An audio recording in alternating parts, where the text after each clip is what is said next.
안녕하세요. 오늘도 사연살롱을 찾아주셔서 감사합니다. 저는 시부모님을 모시며 남편 그리고 대학생 남매를 둔 50대 여성입니다. 그리고 현재 식당을 운영하고 있고요. 이런 말 조금 부끄럽지만 저희 동네에서 제일 장사 잘 되는 밥집 사장님이 바로 저예요.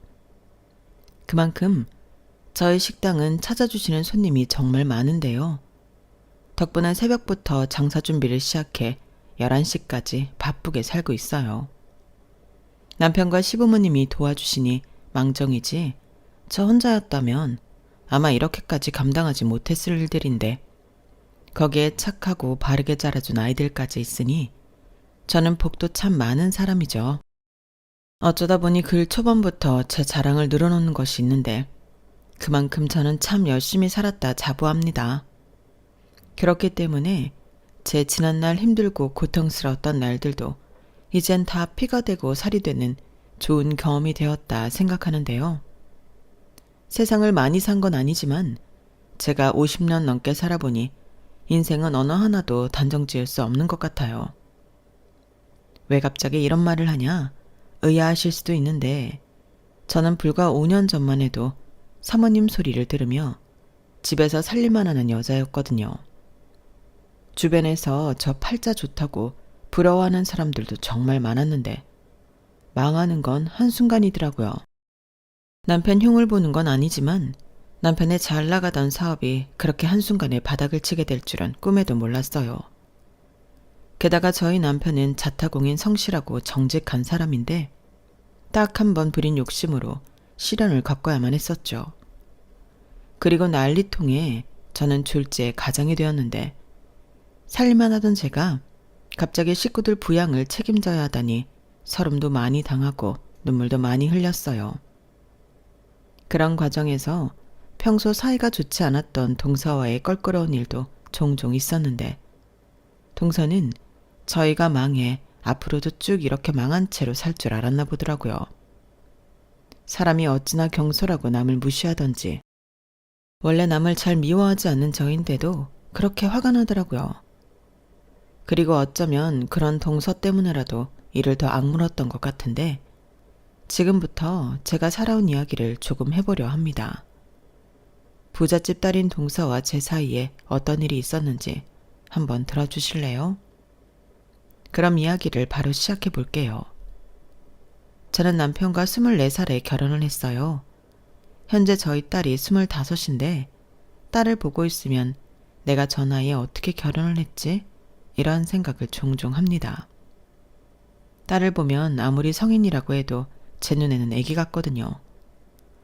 그런데 저는 그것보다 더 어린 나이에 한 남자의 아내가 되었으니 나는 그때 어떤 마음으로 결혼을 했을까? 지난 날을 떠올리곤 하는데 솔직히 고백하자면 딱히 어떤 미래가 없는 것 같아서 결혼했어요.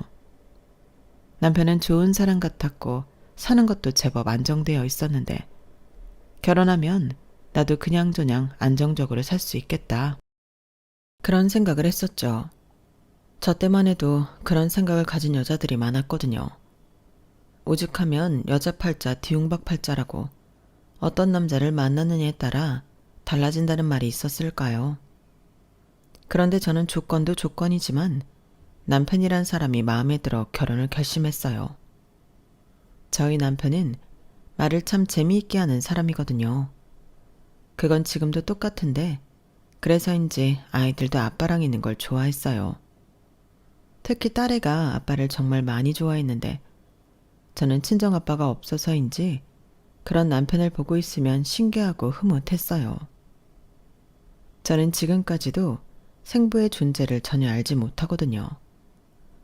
세상에 아빠 없이 태어나는 아이는 없을 텐데 저희 엄마는 혼자 저를 낳아 키우셨어요. 그리고 아빠 얘기는 일절 한마디도 해주지 않으셨는데 궁금은 하지만 말을 안 해주니 알 길이 없었죠. 그러다 이모한테 아빠에 대해 물어본 적이 있었는데요. 이모는 저에게 알려고 하지 마. 들춰서 좋을 거 없다. 얘기해줄 인간이었으면 네 엄마 성격에 너한테 벌써 얘기했지. 그니까 엄마 속 긁지 말고 아빠에 대해서 암소리도 하지 마. 궁금해하지도 말고. 세상에서 제일 못나고 때려 죽여 더 시원찮을 놈이 네 아빠니까. 이모 말 무슨 말인지 알지? 라고 하셨어요. 저 얘기를 들었을 때가 국민학교, 그러니까 요즘 말로 초등학교 6학년쯤이었던 것 같은데 한참 사춘기에 접어든 어린아이가 듣기에 충격적인 말이었어요. 그리고 이모 말처럼 저는 그날 이후 엄마에게 단 한 번도 아빠에 대해 묻지 않았는데요. 저희 엄마는 힘들지만 저를 위해 모든 걸 희생한 사람이라 저는 철이 빨리 들었어요. 엄마를 속상하게 하는 일은 절대 하지 않겠다.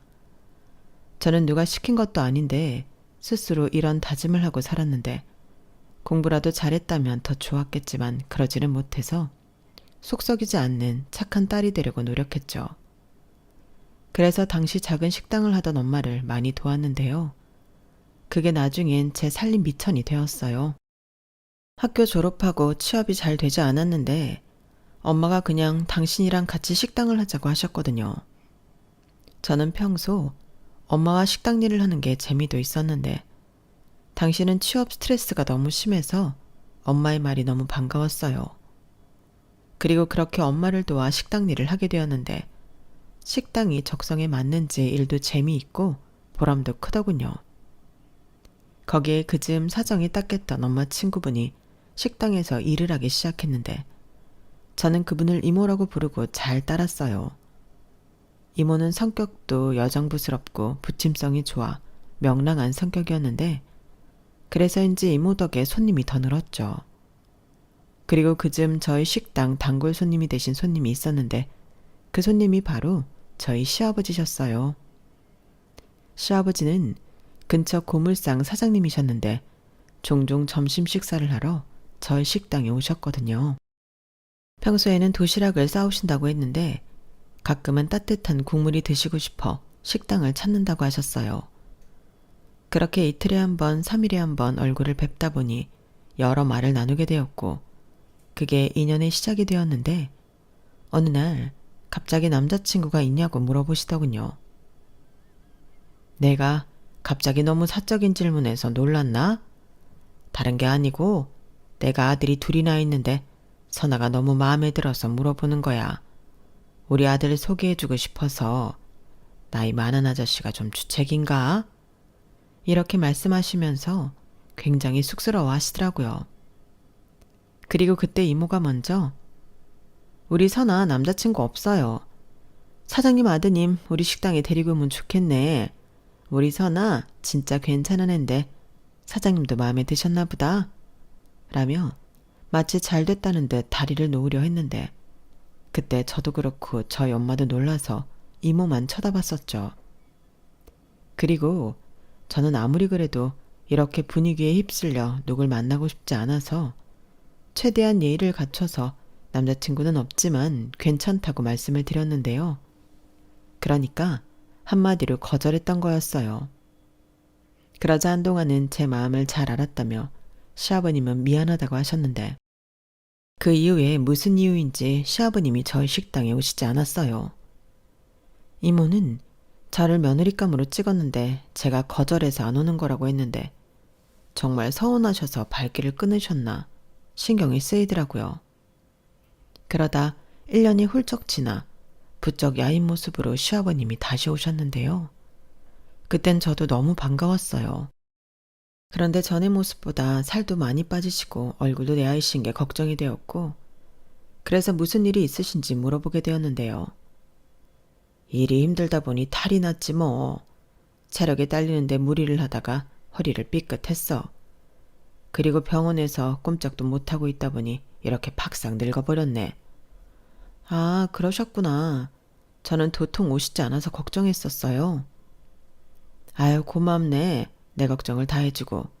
아직도 남자친구는 없고? 또 그러신다. 남자친구는 없는데 지금은 별로 연애에 관심도 없어요. 그거 참 아쉽네. 우리 아들 소개시켜주고 싶은데.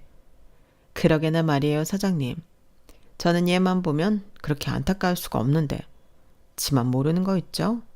이 꽃다운 나이에 얼마나 아까워요. 그러지 마시고 아드님 좀 데려오세요. 이모, 좀. 네가 뭘 아까워서 그러지. 네 나이가 얼마나 아까운 나이인데. 이모는 이렇게 제가 연애도 하지 않고 엄마 식당 일만 하는 게 안타깝다고 노래를 불렀어요.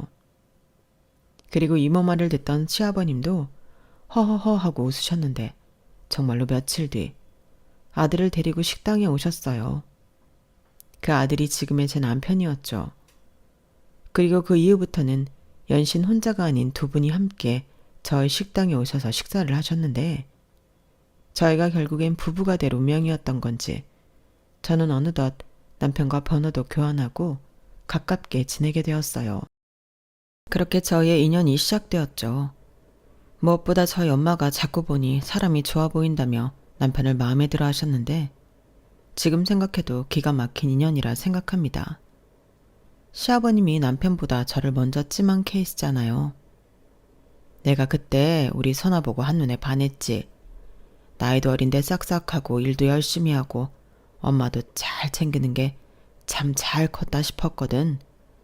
또 사돈을 보니 이런 집이라면 한 가족이 되어도 너무 좋겠다고 생각했어. 아우 말도 마. 네 시아버지가 선아 너 처음 보고 왔을 때 어찌나 네 이야기를 계속하든지 나는 아들은 핑계고 자기가 마음에 들어서 그러는 줄 알고 질투가 났다니까. 이 사람이 주책이야. 내가 아니라고 몇 번을 말을 해도 내 말을 안 믿더라고. 그럼 어떤 마누라가 의심을 하네요. 그래서 내가 혼자 또 몰래 네 엄마 식당을 가봤지. 그리고 널 보고 왜 저런 말을 했을까 이해했다. 나는 딸이 없잖아. 네가 네 엄마 챙기는 거 보고 얼마나 부러웠는지. 나도 너를 며느리 삼고 싶어서 그날 이후엔 도시락도 일부러 안 싸줬어. 니네 식당 가서 밥 드시라고. 좌우가 못 말려. 나도 얼떨결에 쫓아가긴 했지만 세상에 이렇게 대놓고 아이고 참.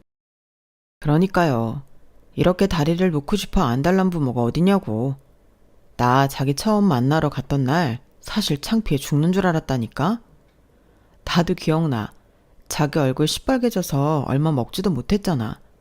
나는 그런 줄도 모르고 음식이 입에 안 맞는 줄 알고 민망하고. 아무튼 아버님 덕에 제가 이렇게 사랑 많이 받고 살아요. 감사합니다. 감사는 내가 해야지. 우리 집에 시집을 와줬으니 얼마나 고마워. 그 어린 나이에. 사돈한테도 감사하고 죄송했지. 귀한 어린 딸 우리가 뺏어왔잖아. 아니에요. 저희 엄마는 제가 일찍 시집가서 좋아하셨는걸요. 저희 엄마 저 때문에 고생 많이 했는데 저 시집가서 편하게 지낼 수 있을 것 같다고 좋아하셨어요. 얘가 뭘 모르네. 그건 사돈이 너 마음 편하게 해주려고 일부러 그렇게 말씀하신 거지. 어린 딸 시집 보내면서 좋아할 엄마가 어딨나? 그래서 내가 너한테 잘해주려고 했던 거야. 이젠 니들도 토끼 같은 자식들이 있으니 알겠지만 부모 마음이 다 그런 거다. 시부모님은 가끔 이렇게 옛날 이야기를 하시면서 지난날을 흐뭇하게 떠올리셨어요. 그리고 저희 부부도 조금은 특이한 인연으로 만나게 된 그날의 기억을 되짚어보며 즐거운 시간을 보내기도 했는데 그때까진 딱 한 사람만 빼고 행복한 나날들이었어요. 저희 남편은 원래는 직장을 다니다가 시아버님이 고물상 사업이 힘에 부치시면서 다니던 직장을 그만두고 가업을 물려받았거든요. 사람들은 고물상이 무슨 가업이냐고 수군거리기도 했는데 저는 그렇게 생각하지 않아요. 시아버님이 무일푼일 때 시작하신 소중한 사업이고 그 고물들이 저희 남편과 시동생을 입히고 먹이고 가르쳤는데 감사한 일이죠. 그리고 남편은 고물상 일이 체력이 딸리면 위험할 수 있다고 2번 고민도 하지 않고 시아버님 일을 이어받기로 했는데 저희 시아버님이 운영하던 고물상은 동네에서 제일 큰 곳이었어요. 그러니 그 고물상도 상당했는데 시동생인 도련님은 질색팔색을 했죠. 나는 죽었다 깨어나도 그딴 더러운 일은 하지 않을 거야. 내가 아무리 그 고물상 밥 먹고 컸다고 하지만 진짜 싫어. 한 번도 좋았던 적이 없다니까. 나한테는 숨기고 싶은 과거라고. 그러니까 그딴 고물상 접든지 형 주든지 괜히 나한테 도와달라고 하지 마. 나는 근처도 가기 싫으니까. 라며 가업이나 마나 자기는 절대 고물상 일을 하지 않을 거라고 했는데, 그래서 형제간에 싸울 것도 없이 남편이 시아버님 고물상을 물려받았어요. 저도 처음에는 고물상이 돈이 되긴 할까? 어쩌면 도련님 말처럼 고생만 하고 돈은 별로 안 되는 그런 일은 아닐까? 잘 몰라서 오해도 했었는데, 그렇잖아요. 이왕이면 내 남편이 좀 번듯한 일을 했으면 하니까요. 그런데 남편은 그 일이 재밌다고 하더군요. 무엇보다 시아버님과 함께 일을 하니 자기가 몰랐던 고생도 알고 느끼는 게 많다고 했는데, 저는 그런 남편의 마음가짐이 예뻤어요. 그래서 토달지 않고 저 역시 친정 식당과 고물상을 오가며 도울 게 있으면 적극 도왔는데, 결혼하고 3개월이 채 되지도 않았을 무렵 임신을 하게 되었죠. 그렇게 저는 입덧이라는 지옥에 가게 되었는데, 남들은 몇 개월 하면 끝난다는 입덧이 저는 8개월 이상 지속되어 고생을 엄청 했어요. 다른 산모들은 살이 너무 쪄서 고생을 한다고 하는데, 저는 거꾸로 살이 너무 빠져서 고생을 해야만 했거든요. 게다가 임신 20주가 조금 넘었을 때부터 조산기도 있었는데요. 그렇게 힘들게 아이를 품고 있다 보니 저는 일상생활이 불가능했어요. 그러니 친정 엄마도 못 도와드리고 남편 고물상도 못 가게 되었는데, 남편은 도와줄 것 없다며 아이와 저만 생각하라고 했어요. 지금도 남편에게 가장 고마운 점이 있다면 이렇듯 남편은 늘 가족이 먼저인 사람이라는 건데요. 그게 참 든든하고 의지가 되었어요. 그리고 남편은 고물상을 그저 고물만 취급하는 게 아닌 재사용할 수 있는 것들을 재가공하는 사업을 시작하게 되었는데, 그게 취지도 너무 좋았지만 사업이 제법 잘 되었어요. 그리고 그 즈음부터는 시부모님도 손을 놓고 나름 편안한 노후 생활을 하기 시작했는데, 남편이 알아서 사업을 잘 꾸려가니 이젠 마음을 놓을 수 있다고 하셨죠. 거기에 저희 엄마도 이젠 장사하는 게 힘에 부친다며 식당을 정리하기로 결정을 했는데, 처음에는 저에게 생각이 있으면 해보라고 권하셨지만 저는 아이에게 더 집중하고 싶었어요.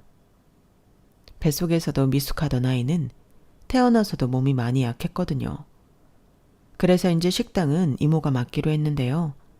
저희 엄마도 정이 많이 든 식당이니 폐업하는 것보다는 믿을 수 있는 사람에게 넘기는 게 낫다고 판단하셨어요. 게다가 이모는 장사 수완도 좋으니 더 믿음이 갔는데, 그래서 관리비도 받지 않고 싼 가격에 식당을 넘겼어요.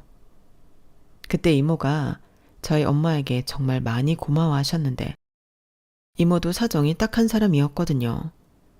시집 한번 잘못 가서 식모살이 하듯 살다 시부모님 구박과 남편의 외도로 몸만 쫓겨났던 이모였는데, 이모네 친정은 곧 잘 사는 편이라고 했지만 시집간 딸은 출가 외인이라며 이혼했어도 자기 식구가 아니라며 이모를 문전박대했다고 들었어요. 그러니 시중에 돈 한 푼 없이 떠돌다 저희 엄마 식당에 오게 되었는데, 그야말로 막무가내로 직원으로 써달라고 애원했어요. 그때 저도 같이 있었기 때문에 그때의 기억이 또렷한데, 저희 엄마가 또 정에 약한 편이라 당시 직원은 필요가 없음에도 저희 엄마는 이모를 고용했어요. 그뿐만이 아니었죠. 식당 근처 단칸방도 얻어 생활할 수 있게 해줬는데, 그래서 이모는 저희 엄마를 정말 친언니 이상으로 따르고 저를 친조카처럼 챙기셨어요. 그러니 저희 엄마는 그런 이모에게 식당을 넘기니 마음이 놓였던 것 같은데, 저도 마찬가지였죠. 다른 사람에게 넘긴다고 생각하면 그건 그거대로 기분이 별로였거든요. 그렇게 양가 부모님이 노후 생활을 하시며 저는 전업주부로서 남편 내조와 아이 양육에 온 힘을 기울였어요. 그리고 저희 아이가 2살이 되었을 때 시동생이 장가를 가겠다며 집에 여자를 데리고 왔는데, 어쩜 자기랑 똑같이 생겨먹은 여자를 데리고 왔더군요. 시동생은 수더분한 남편과 다르게 뺀질거리고 노력하긴 싫지만 욕심이 많은 성격이었거든요. 그런데 미래의 동서가 될 여자도 딱 그런 사람이었고, 보아하니 좀 있는 집 딸처럼 보였는데, 제가 전업주부라고 하니 아직 정식으로 가족이 된 것도 아닌데 은근 저를 무시하는 모습을 보이더군요.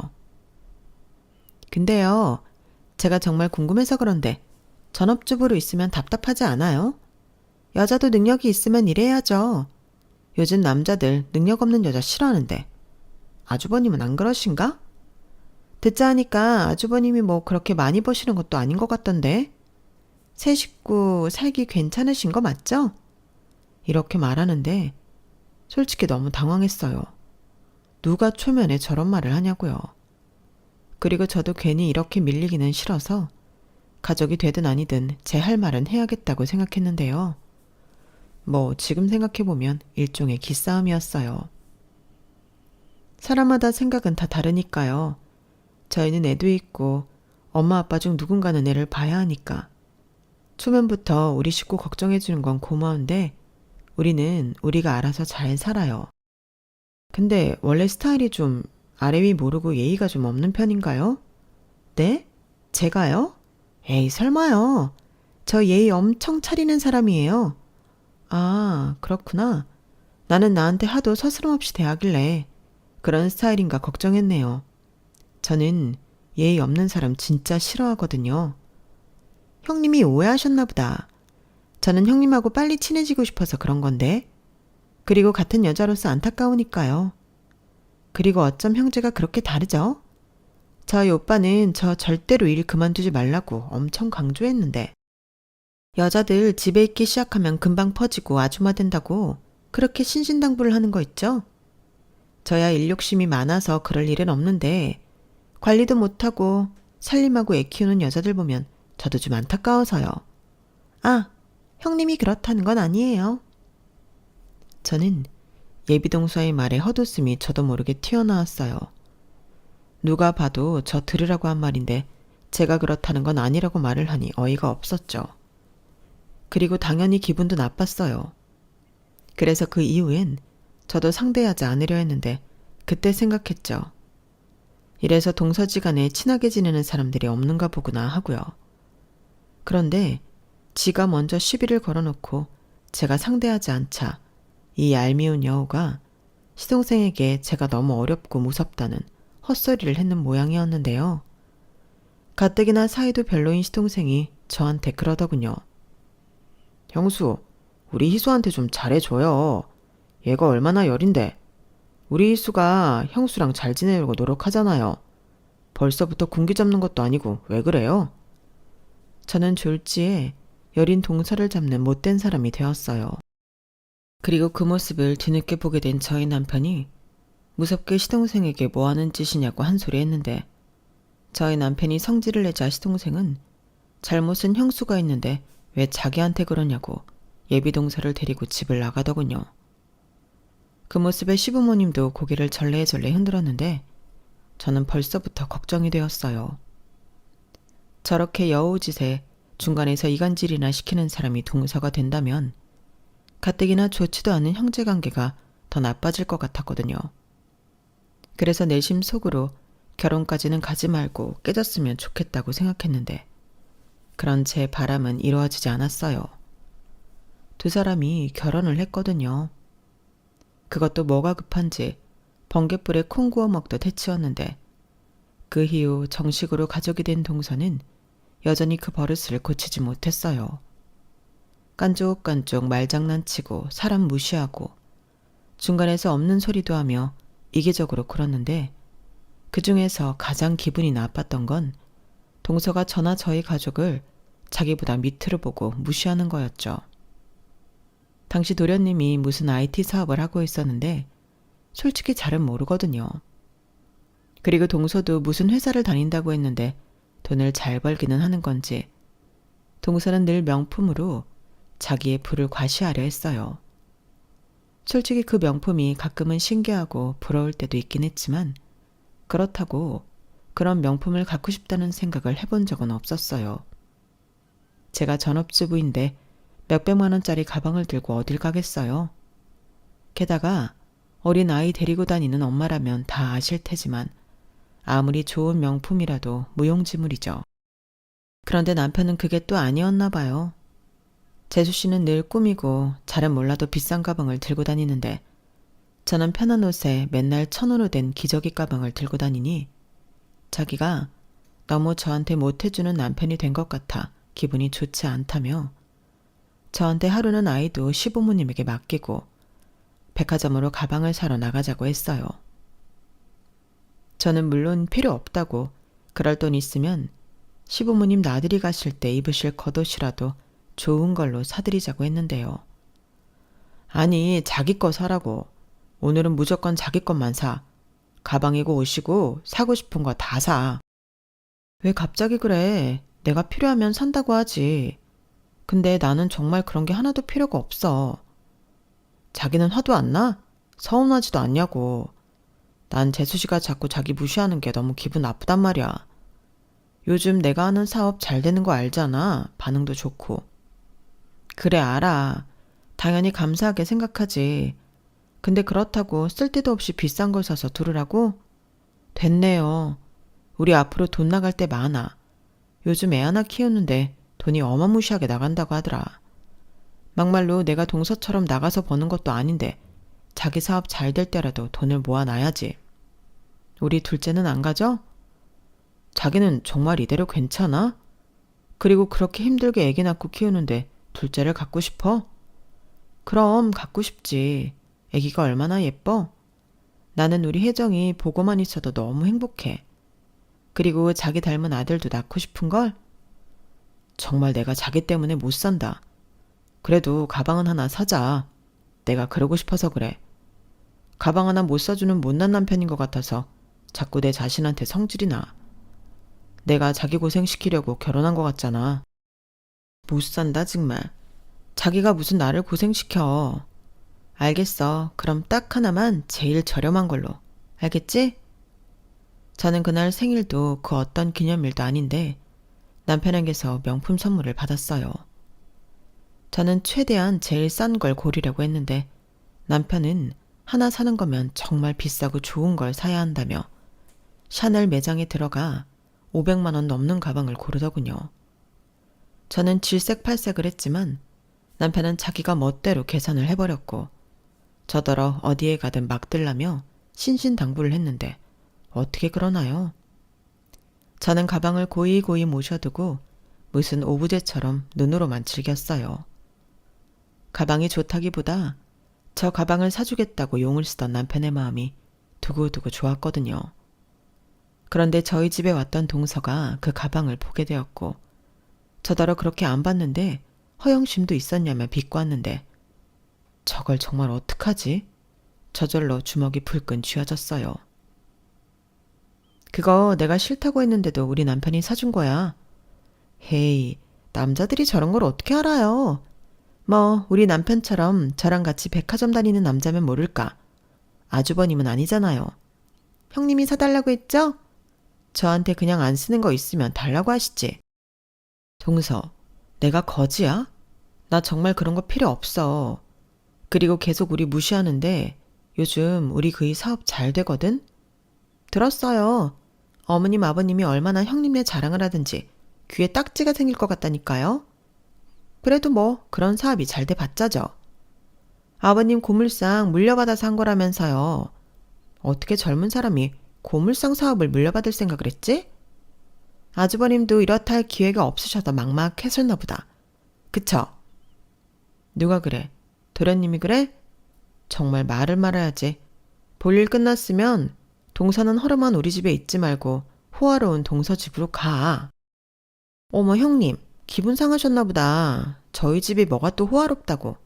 그냥 유명 브랜드 아파트일 뿐이죠. 형님네도 허름한 건 아니에요. 그냥 구옥일 뿐이지. 그럼 저는 이만 갈 테니까 쉬세요. 제 말 오해하지 마시고요. 아참, 저희 그이가 그러는데 아주버님에게 물 들어올 때 노 열심히 저으라고 전해달라고 했어요. 이런 기회가 또 언제 오겠냐고요. 저는 동서의 말에 기가 차서 어이가 없었어요. 그래서 나중엔 내쫓다시피 동서를 내보냈는데 더 이를 악물게 되더라고요. 저는 남편에게도 도련님이 우릴 무시하는 것 같으니 보란듯이 더 잘 살고 싶다고 했어요. 일종의 투정이었죠. 그러자 남편이 염려하지 말라며 앞으로 더 승승장구할 거라고 저한테 말해줬는데 남편의 말은 현실이 되었죠. 남편이 정말 고생을 많이 했거든요. 그리고 저는 바라던 둘째를 갖게 되었는데 둘째는 첫째와 다르게 입덧도 없고 뱃속에서 건강해 출산까지 무난했어요. 모든 것이 다 순조로웠고 저희는 둘째 출산과 더불어 이사까지 가게 되었는데 너무 행복했어요. 거기에 시부모님도 저희 친정엄마도 많이 뿌듯해 하시니 더 기분이 좋았는데요. 이대로 계속 잘 살고 또 양가 부모님에게 효도할 수 있으면 더 바랄 게 없겠다고 생각했어요. 그리고 감사하게도 시부모님은 제가 복덩이라고 하시며 예뻐하셨는데 동서가 또 그 꼴을 가만히 볼 리가 없었죠. 동서는 샘도 많아 누가 자기보다 잘 되는 꼴을 못 보는 성미였거든요. 그러니 그 전에는 고물상을 물려받아 한 사업이 뭐 얼마나 잘 되겠냐고 저한테 우쭐해하지 말라는 듯 하더니 자기가 봐도 저희 사업이 잘 되는 것 같으니 배가 많이 아팠나 봐요. 그래서 엄한 시부모님한테 가서 장남한 편애하는 것 같다며 서운하다고 눈물바람을 일으켰다고 했는데 도련님한테도 자존심이 상한다며 별 지랄을 다 떨었나 보더군요. 거기에 이제 와서 고물상 지분이라도 챙겨야 하는 거 아니냐고 시동생을 뒤에서 조종하기까지 하는 것 같았는데 그 소리 듣고 저는 너무 웃겼어요. 고물상에 무슨 지분이 있냐고요. 저는 살다 그런 말은 처음 들어서 저도 모르게 빵 터지고 말았어요. 그리고 그 말을 전해 들은 시어머니는 혀를 끌끌 차며 헛소리하지 말라고 했다는데 동서가 배 아파 난리를 친다는 걸 알게 되니 저도 알게 모르게 기분이 좋았어요. 그렇게 3년 정도는 정말 이렇게 행복해도 되나 싶을 정도로 남편의 사업이 잘 됐고 저도 사모님 소리까지 들으며 남부럽지 않게 지냈는데 애들한테도 해주고 싶은 거 다 해주고 시부모님과 친정엄마에게도 마음껏 효도를 할 수 있어서 행복했어요. 사람이 있을 때는 여유도 있고 마음도 넓어져서 잘 베풀게 되잖아요. 그런데 또 하나의 함정이 있었으니 그건 바로 주변에 사기꾼이 꼬인다는 거였어요. 남편의 사업이 잘 되니 남편도 그렇고 주부인 저한테까지 사기꾼들이 꼬이더라고요. 저야 아는 게 없으니 그냥저냥 사람이 꼬여도 관심을 크게 갖지 않았는데 남편은 달랐어요. 욕심이 난다며 사업을 확장하기로 마음을 먹었던 거죠. 저는 원래 남편을 전적으로 믿었기 때문에 남편이 그런 말을 했을 때 어련히 잘 생각해서 판단했겠지 하고 믿었어요. 그리고 그때부터는 돈도 시간도 거의 배로 들이며 남편이 바빠졌는데 그게 다 사기였던 거였죠. 재생 사업을 더 확장해 새로운 브랜드를 만드는 게 저희 남편 꿈이었거든요. 고물이라고 쓰레기라고 천시받았던 것들이 새로 재가공되고 또 다른 제품으로 탄생해서 다시 사람들이 찾아 쓰게 만드는 것. 그게 남편이 바라는 이상적인 꿈이었는데 그 망할 사기꾼이 남편의 그런 순수한 꿈을 이용했던 것 같아요. 그러니 그 충격이 심했던 남편은 모든 것을 다 잃고 꿈까지 잃어버리게 되었는데 공장부터 회사, 거기에 집까지 넘어가게 되어 저희 가족은 시댁으로 들어가야 했어요. 그러고도 무슨 빚이 그리 많았는지 가지고 있던 적금을 털어도 빚이 남더군요. 그러자 남편은 죄책감에 대인기피증에 실어증까지 걸리고 말았고 더 이상의 경제활동은 불가능했는데요. 이젠 제가 나서야 할 차례였어요. 뭐? 네가 일을 한다고? 아, 하서라. 우리가 다시 고물을 줍던 뭔 수를 내야지. 네 시아버지도 아직은 움직일 수 있다. 어머니, 그러시면 제가 욕먹어요. 오갈 곳 없는 저희 이렇게 집에 들어와 살 수 있게 해주셨으면 그것만으로도 감사하죠. 그것뿐이에요. 저희 애들도 봐주시잖아요. 저 일할 수 있어요. 제가 아버님보다 더 쌩쌩하잖아요. 그야 그렇지만 살림만 하던 네가 나가서 무슨 수모를 당할까. 내가 그것만 생각하면 가슴이 벌렁벌렁거려서 그래. 자식 무시당하는 꼴 보고 있을 부모가 어딨냐? 아휴, 그러게 그냥 하던 대로 하지. 왜 막판에 욕심을 내서 이 지경을 만들어. 또 그러신다. 어머니, 그 소리 애비 앞에서 절대 하지 마세요. 애들 아빠도 잘하고 싶어서 그런 거예요. 우리라도 그 속을 알아줘야죠. 지금 제일 힘든 사람은 애비잖아요. 저 어머니 아들 덕에 그동안 편하고 행복하게 쉬었으니까 이제부터는 제가 해요. 아, 고맙다 정말. 네 시아버지가 괜히 너를 욕심냈던 게 아니었어. 어디서 이런 복덩이가 우리 집에 굴러왔노? 그래도 너무 무리는 하지 마라. 알겠지? 네, 걱정하지 마세요. 제가 또 안 해서 그렇지 하면 잘해요. 저는 최대한 시부모님이 걱정하지 않으시도록 큰 소리를 쳤어요.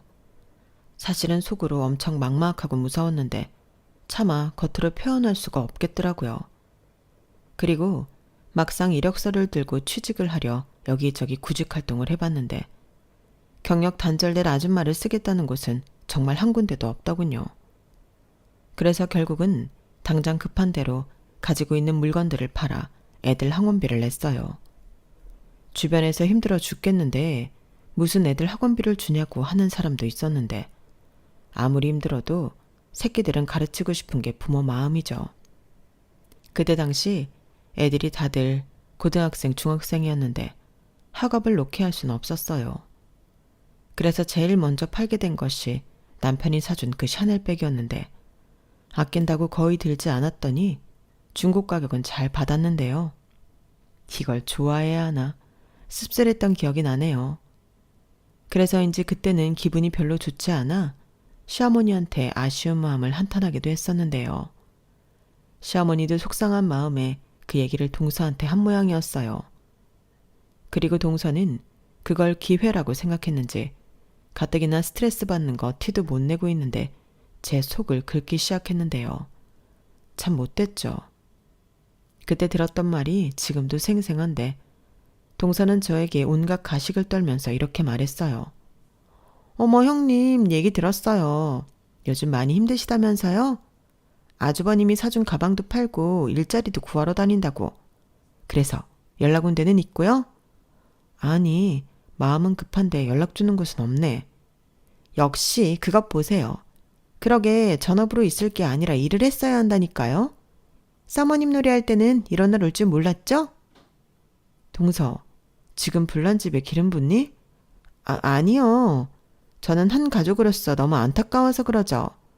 그래서 하는 말인데 제가 일자리 하나 소개해 드릴까요? 어려운 일은 아니고 저희 친정에 일해주시는 아주머니가 계신데 그만두신다고 하더라고요. 그 자리 형님 하실래요? 형님만 좋다고 하시면 제가 저희 엄마한테 얘기할게요. 뭐? 나더러 지금 동서 친정 파출부를 하라고? 왜요? 파출부는 또 싫으세요? 에이, 직업에 무슨 귀천이 있다고. 저희 엄마 까다롭지도 않고 좋으신 분이에요. 지금 계셨던 아주머니도 한 5년 있었나? 엄청 오래 하셨죠. 그리고 제가 저희 형님이라고 하면 누가 알아요? 저희 엄마가 일당도 더 쳐주실지. 어려운 거 진짜 없어요. 평소에 형님이 하던 대로만 하시면 돼요. 청소하고 빨래하고 반찬 만들고 딱 그 정도? 어때요? 어렵지 않죠? 저야 일하느라 살림은 못하지만 형님은 살림만 하셨잖아요. 저는 동서의 기고만장한 말에 자존심이 와르르 무너졌어요. 분명히 저를 조롱하는 소리인데 화도 못 내겠더라고요. 하지만 아무리 제가 궁하고 힘들어도 동서 친정 파출부는 하고 싶지 않았는데 그래서 거절했더니 형님이 아직 간절하진 않으신 모양이네요. 지금 찬밥 더운 밥을 가려요? 무슨 자존심이 밥 먹여주나? 가방 팔 때 그 잘난 자존심도 팔았어야죠. 형님, 이제 사모님 아니에요. 현실을 아셔야죠. 제 말 고깝게 듣지 마시고 생각 바뀌만 말씀하세요. 이딴 말을 하는데 저는 저도 모르게 소리를 버럭 질러버렸어요. 그리고 내일은 내가 알아서 할 테니 오지랖 부리지 말라고 경고를 하고 그 자리를 피했는데요. 그날 화장실에서 혼자 많이 울었어요. 그날은 남편도 밉더라고요.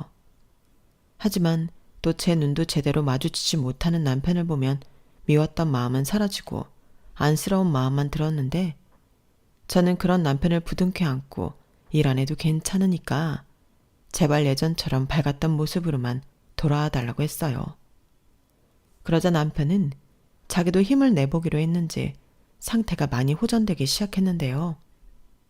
저도 여기저기 식당에 일을 하며 큰 돈은 아니었지만 조금씩 돈을 벌기 시작했어요. 그러다 예전 저희 엄마 식당이 있던 동네에 가게 되었고 이모가 아직 있을까 싶어 식당을 찾았는데요. 그곳엔 예전 모습 그대로 이모가 장사를 하고 있더군요. 그 시간이 밥때가 아닌데도 테이블이 다 차 있었어요. 그리고 저를 발견한 이모가 저를 반갑게 맞이해 주셨어요. 아유, 이게 누구야? 선아 아니야? 여긴 어떻게 왔어? 일이 있어서 왔어? 네, 이모는 여전하시네요. 저는 아직 장사하는 줄 몰랐어요. 왜 아니야? 내가 그럼 어디를 가나? 엄마는 잘 지내지? 가끔 통화는 하는데. 선아가 이모 소식은 안 물어봤구나? 저희 엄마 성격 아시잖아요. 어디 미주알 고주알 다 얘기하나요? 그래도 이모가 여기 있어서 너무 반갑다. 나도 반갑다. 자주 좀 와. 애들은 잘 크지? 많이 컸을 텐데. 네, 고등학생, 중학생이에요. 어머, 정말? 세월 정말 빠르네. 남편 하는 일은 여전히 잘 되지? 네 엄마가 사위 사업 잘 된다고 그랬었는데. 아, 그게 실은. 저는 이모에게 어려워진 상황을 이야기했어요. 그냥 그때는 지푸라기라도 잡고 싶은 심정으로 얘기를 하게 되더라고요. 사실 이모 식당에서 일을 할 수 있으면 좋겠다는 마음이 있었고 그게 아니라도 이모가 소개라도 시켜주면 어디든 갈 수 있지 않을까 그런 마음이 있어 이모에게 최대한 저의 안 좋은 상황을 얘기했어요. 그러면서 이모, 혹시 사람 안 필요해요? 보니까 많이 바빠 보이던데 저 일 잘할 자신 있어요. 라고 염치 없이 일자리를 부탁했는데 그러면서 또 친정엄마 귀에 들어갈까봐 전전긍긍했어요. 사실 저는 힘들어지긴 했어도 저희 친정엄마에게 자세한 이야기는 하지 않았거든요. 사업이 힘들어져서 시댁으로 들어가 살게 되었다. 그렇게만 얘기해 놓은 상황이었어요. 그러자 제 말을 듣고 한참을 생각하던 이모는 제 손을 잡고 괜찮아. 원래 위기는 기회라고 했다. 다시 잘 살려고 잠깐 힘든 거야. 나 봐. 한 푼도 없이 네 엄마 찾아와 사정하던 내가 집도 사고 건물도 사고 여기서 돈 잘 벌고 있잖아. 사람 인생 아무도 모르는 거다. 이렇게 말씀해 주셨는데 제 현실이 너무 팍팍하다 보니 그 말이 위안처럼 들리지 않더군요. 그저 이모가 최대한 제 기분 상하지 않게 거절하는 말로만 들렸는데 저는 더 이상의 부탁은 민폐인 것 같아 더는 아무 말도 하지 않았어요. 그리고 힘없이 무거운 걸음으로 옮겼는데 일주일 정도 지났을 때 이모가 연락을 하셨어요. 그때 오랜만에 봤으니 서로 연락이라도 주고받자며 핸드폰 번호를 드렸는데 저는 그냥 하는 말인 줄 알았거든요. 이모, 어쩐 일이세요? 어쩐 일이긴 좋은 일이지. 우리 조카 그 사이 어디 취직한 거 아니지? 이모가 좋은 일자리 하나 소개시켜 줄게. 2시간 뒤에 문자로 찍힌 주소로 후딱 와라. 네? 그게 무슨? 선아 너한테 아주 딱인 일자리가 있어. 암만 여기보다 더 좋은 데는 없지? 이따 보자. 이모는 한껏 신이 난 목소리로 말씀하셨어요. 그리고 전화를 끊고 금방 문자로 주소 하나가 왔는데 저는 이모가 좋은 일자리를 소개시켜 주시나 보다 신이 나서 준비를 하고 1시간이나 일찍 그 주소로 찾아갔어요. 그러자 그 주소는 비어져 있었는데 너무 의아했죠.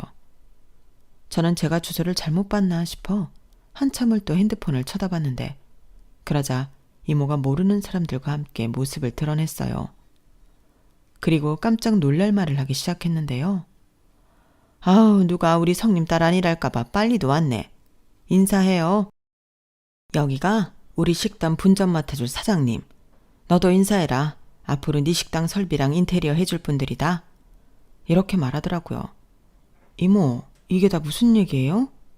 너 일자리 필요하다며. 나도 고민 많이 했어. 사실 진작부터 분점은 하나 내고 싶었거든. 근데 또 식당이라는 게 내가 몸이 2개가 아닌데 신경 쓸 게 한 가지가 아니지 않니? 그래서 내심 니네 엄마가 다시 식당을 해줬으면 하는 마음도 있었지.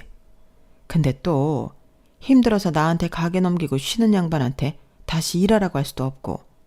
근데 네가 타이밍도 좋게 딱 나타난 거야. 이 정도면 운명 아니니? 나는 네가 맡아준다고 하면 아무 걱정 없다. 내가 너 일 야무지게 잘하는 거 모르겠니?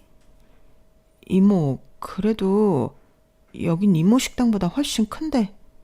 나는 이제 이렇게 큰 데는 힘들어서 못하지. 나는 지금 자리가 딱이야.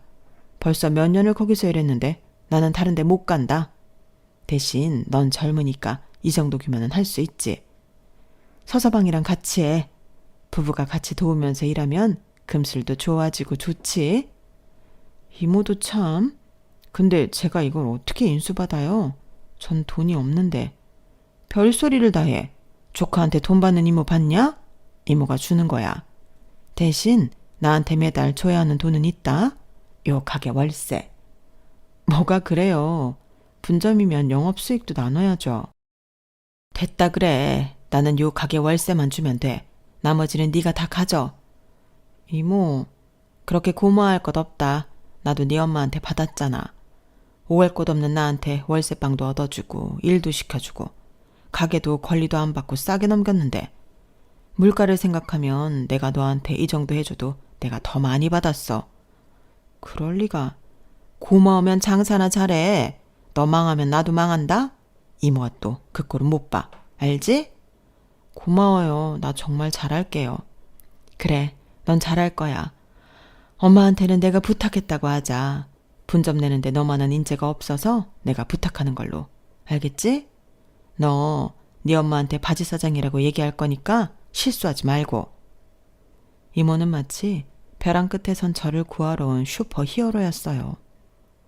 그리고 식당 인테리어가 한참일 동안 저는 이모 가게에서 레시피 교육과 이것저것 식당 운영에 필요한 것들을 배우기 시작했는데 아무리 엄마랑 같이 식당을 했었다 하더라도 그 사이 정말 많이 바뀌었더라고요. 그래서 배우는 게 더 재밌었는데 그렇게 6개월 정도 식당을 준비하고 오픈을 하니 거짓말처럼 첫날부터 사람들이 몰리기 시작했어요. 이모 식당이 인기가 많다 보니 저절로 홍보가 되었더라고요. 아마도 이모가 분점이 더 크고 좋다고 연신 광고를 한 모양이었는데 너무 큰 은혜를 입었죠. 그 후 식당은 너무 바쁘고 일손은 딸려 죄송하지만 시부모님이 저를 도와주신다고 나서셨는데 남편도 나와서 일을 하기 시작했어요. 그러자 거짓말처럼 남편의 병이 낫기 시작했는데 여보 하고 다시 남편의 목소리를 듣던 날 얼마나 울었는지 모릅니다. 애들도 울고 시부모님도 우셨어요. 그리고 우리 가족은 똘똘 뭉쳐 식당에 매달려 일을 했는데 쉴 시간도 없이 바쁜 나날들이었죠. 주방과 홀에 직원을 더 뽑았는데도 정신이 없었어요. 그야말로 행복한 비명을 질렀는데 이게 만약 꿈이라면 영원히 깨고 싶지 않았어요. 솔직히 그동안은 너무 힘들었거든요. 특히 큰애가 공부를 잘하는데 저러다 돈이 없어서 대학도 못 보내는 거 아닌가 잠도 오지 않을 정도로 심란했는데 이젠 그럴 걱정이 없다는 게 제일 좋았어요. 그렇게 열심히 위생도 지키고 맛도 지키고 노력하며 장사를 하다 보니 어느덧 저는 동네에서 가장 장사가 잘 되는 식당 사장님이 되어 있었는데 월세만 달라고 하던 이모한테 아무것도 안 드리는 건 말도 안 되는 소리 같더라고요. 그래서 열심히 벌어 이모한테 멋진 차를 한 대 사드렸는데 이모가 제가 선물한 고급 세단을 보고는 너무 좋다며 환호를 하셨어요. 제가 차에 왕 리본까지 달아서 선물했는데 이모는 평생 자식이 없어서 이런 건 못 받을 줄 알았다며 그날 눈물까지 보이시더라고요. 그런데 받은 걸로 치면 제가 훨씬 많은 걸 받았는데 저는 좋아하는 이모를 보며 제가 더 감사한 마음이 컸어요. 그리고 또 하나의 사실을 깨달았죠. 핏줄도 아닌 저에게 이토록 많은 것을 베풀어주고 작은 일에도 이렇게나 좋아해주다니 이모는 저에겐 핏줄 이상을 나눈 존재라는 것을 알게 되었어요. 그래서 앞으로 더 잘 사는 모습을 보여주고 친정엄마 못지않게 잘해드려야겠다는 생각을 하게 되었는데요. 뒤늦게 모든 사실을 알게 된 저희 엄마는 이모를 찾아가서 너무 고맙다고 펑펑 우셨다고 하더라고요. 이모는 저한테 너 왜 약속 안 지켜? 아주 말도 징글징글하게 안 들어요. 내가 민망해서 죽는 줄 알았네. 라고 하셨는데 저도 얼굴이 철판은 아니라서 끝까지 제가 바지사장이라고 거짓말을 할 수 없었어요. 덕분에 저희 엄마는 다시 이모 식당과 제 식당을 오가며 당신도 하실 수 있는 일을 하겠다고 하는데 어쩌다 보니 저희 식당은 시부모님, 저희 친정엄마 모두 나오셔서 함께 일하는 일터가 되었죠. 그리고 거기서 번 돈으로 저는 지금의 집을 사서 시부모님을 모시고 살게 되었는데요. 처음에 시어머니는 싫다고 하셨지만 제가 시어머니랑 같이 살아보니 너무 좋아서 고집을 부렸어요. 시어머니가 안 오시면 저도 이사 안 간다고 쌩 고집을 부렸거든요. 그리하여 먼저 살던 시댁은 팔아서 시부모님의 노후 자금으로 적금을 넣어놨고 현재는 저희 집에서 함께 살며 제가 월급도 드리고 있는데 농담으로 시부모님은 저를 밖에서 사장님이라고 부르시곤 합니다. 아이 무슨 사장이에요 민망하게. 우리한테 월급 주는데 사장님이지? 사장님 커피 한잔하고 이래요. 내가 아주 맛나게 타줄 테니까. 못 말려 정말. 그럼 맛있게 한 잔 타주시던가요? 이렇게 조금 한가할 때는 장난도 치는데 남편도 이젠 완연히 예전의 모습으로 돌아왔어요. 힘들고 굳은 일은 제가 부탁하지 않아도 척척 먼저 해놓는데 이게 부부구나 하는 생각이 절로 들더라고요. 저 힘들까봐 알아서 다 해주는 남편이 있으니 제가 얼마나 복받은 아내인가요? 그리고 제가 이렇게 잘 살게 되는 동안 또 기막힌 일이 벌어졌는데 매사 기고만장했던 동서가 사실은 회사에서 잘렸다는 사실을 알게 되었어요. 한동안 시동생도 동서도 연락이 잘 되지 않았고 집에 오라고 문자를 해도 오질 않아 보지 못했는데 그런 사정이 있었더군요. 그것도 동서 본인이 아닌 시동생이 시어머니에게 얘기해서 안 사실이었는데 말은 권고사직이라고 했지만 사실상 해고였어요. 왜냐하면 사직 사유가 직장 내에서 트러블을 자꾸 일으키는 주동자로 동서가 지목이 되었는데 직장 내에 따돌림이라고 하잖아요. 그걸 동서가 또 했나 보더라고요. 그리고 따돌림을 당한 그 직원이 노동부에 신고를 하면서 회사에서도 난리가 났고 동서는 어디 창고 같은 곳에 인사이동을 하면서 권고사직도 받았다고 했는데 동서는 꼴에 또 자존심은 있다고 자기 발로 회사를 나온 모양이었어요. 그런데 벌써 소문이 다 나버려서 동서는 재취업도 힘든 실정 같았는데요. 그 말을 듣는데 정말 쌤통이 아닐 수 없었죠. 그러게 내가 베푼 대로 돌려받는다는 걸 동서는 왜 몰랐을까요? 거기에 집에서 노는 자기 마누라 꼴 보기 싫었던 시동생은 저한테는 못하고 자기 엄마 통해서 저희 식당에 자기 마누라 취직을 부탁했다는데 당연히 싫었죠. 하지만 시어머니가 하도 부탁을 하시길래 한번 와보기나 하라고 했어요. 만에 하나 정말 희박하게나마 인간이 정신을 차리고 달라진 낌새가 있다면 어차피 일손은 계속 부족하니 최저 시급으로 써줄 생각이 있었는데 어디 사람이 변하나요? 동서는 저희 가게에 오면서 멋이란 무엇은 잔뜩 부리고 나타났어요. 그리고는 제 식당을 요리조리 눈을 흘기며 살피는가 싶더니 손님이 많은 걸 보고 똥 씹은 얼굴을 하더군요. 일단 그것만 봐도 저는 채용할 마음이 없었죠. 시어머니도 저거 정신 못 차렸네. 정말 어쩌다 저런 게 우리 집에 굴러들어왔을까. 사장님 마음대로 하세요. 나도 더는 면이 없어서 말을 못하겠네. 라며 자리를 피하셨는데 똥인지 된장인지도 구별 못하는 동서는 저를 보자 장사가 곧잘 되나 보네요. 이런 거 보면 나도 재취업이 아니라 가게나 할까? 이런 싸구려 국밥 파는 거 말고 프렌치 레스토랑 같은 걸로요. 라며 헛소리를 하기 시작했는데 저는 콧방귀를 끼며 그러던지 말던지 돈 있으면 네 마음대로 하세요 라고 받아쳐줬어요. 그러자 제 태도에 약이 올랐는지 동서는 저한테는 볼 일이 없다는 듯 이렇게 말했는데요. 그 말을 들었을 때는 저도 깜짝 놀랐죠. 형님, 이 식당 해줬다는 그 이모님 있잖아요. 저 그 이모님 좀 소개시켜주세요. 저도 분점 하나 내달라고 해보려고요. 형님도 이 정도 하는데 사회생활 오래 한 자는 더 잘하죠? 어머, 정말로 그렇게 생각해? 내가 볼 때는 동서는 장사에 소질 없는데? 다시 생각해봐. 형님이야말로 왜 그러세요? 아, 제가 더 잘할 것 같으니까 미리부터 경계하시는 거예요? 하긴 그러실 만하죠. 뭐래?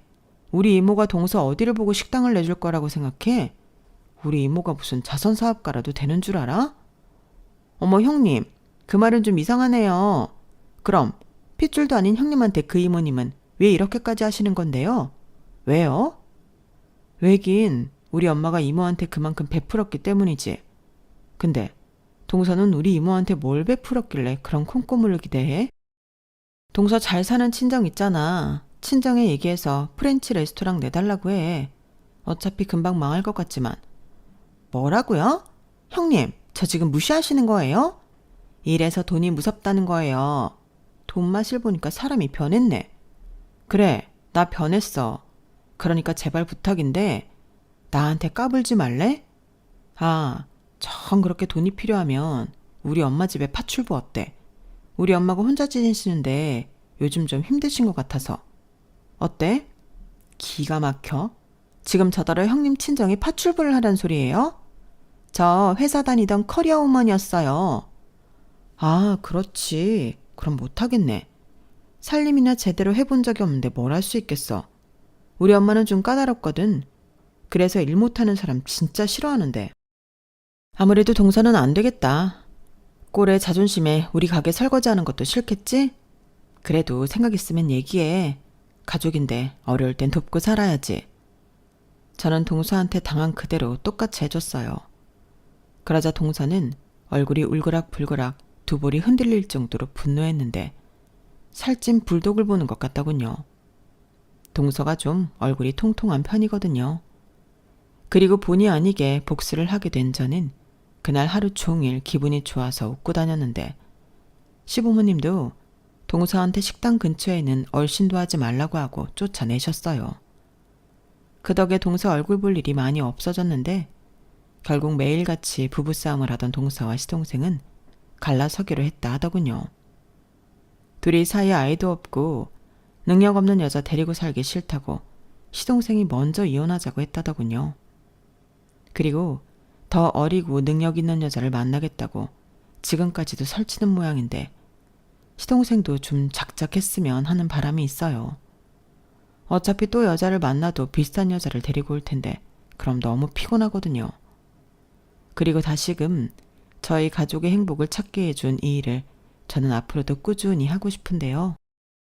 무엇보다 매일 가족들과 함께 즐거운 마음으로 일할 수 있다는 게 너무 감사하고 행복해요. 처음엔 시부모님과 저희 엄마에게 힘드시니까 나오지 말라고 했거든요.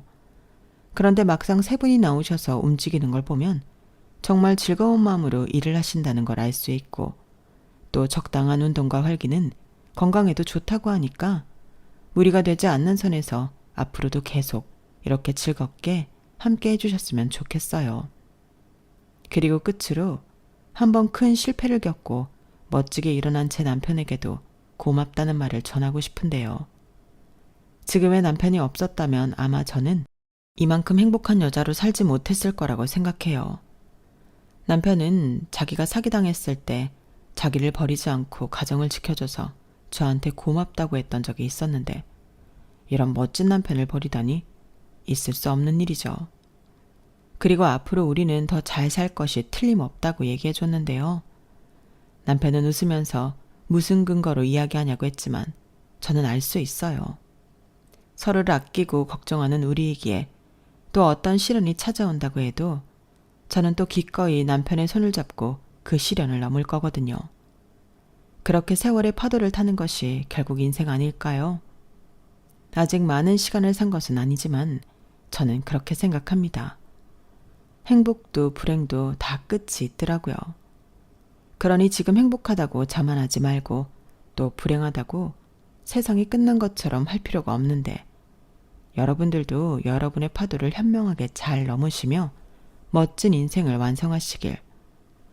그리고 제가 큰 은혜를 받은 것처럼 살면서 좋은 일을 많이 하는 것도 중요하다고 생각하는데 혹시 아나요? 여러분들이 인생에서 아주 큰 파도를 만났을 때 과거에 베푼 좋은 일이 여러분들을 구해줄지요. 그러니 우리 모두 박한 마음이 아닌 너그러운 마음으로 어려운 시기를 잘 극복해 나갔으면 좋겠네요. 이상 제 사연은 여기까지입니다. 쓰다 보니 내용이 많이 길어졌는데 끝까지 함께 해주셔서 감사해요. 그럼 건강 잘 챙기시고 행복한 하루 되시길 바라며 안녕히 계세요. 고맙습니다. 여러분, 사연 댓글에 응원과 현명한 조언 부탁드려요. 좋아요와 구독은 저에게 큰 힘이 됩니다. 오늘도 좋은 일 가득하세요.